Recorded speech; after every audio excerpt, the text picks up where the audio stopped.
వర్షాకాలంలో వేసుకునే పంటల కోసం గార్డెన్ లో పనులు అయితే చేస్తున్నామండి.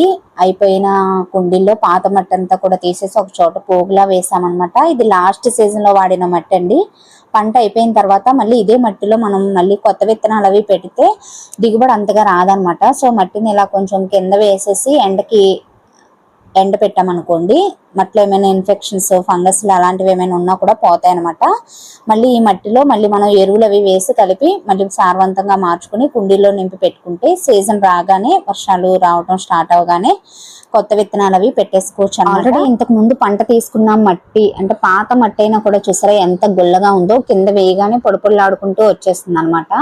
సో మనం మట్టిని కలుపుకునే విధానం పైనే తీసుకునే దిగుబడి కూడా ఆధారపడి ఉంటుందండి. పాత సీజన్ అయిపోయి కొత్త సీజన్ వస్తుంది అనే టైంలోనే టెర్రస్ గార్డెన్ లో కొంచెం పని ఎక్కువగా ఉంటుంది అనమాట. మట్టిని మార్చడం దగ్గర నుంచి కొత్త విత్తనాలు పెట్టుకునేంత వరకు కూడా అప్డేట్స్ అన్ని కూడా నేను కంటిన్యూస్ గా అప్లోడ్ చేస్తాను, ఫాలో అవుతుండండి.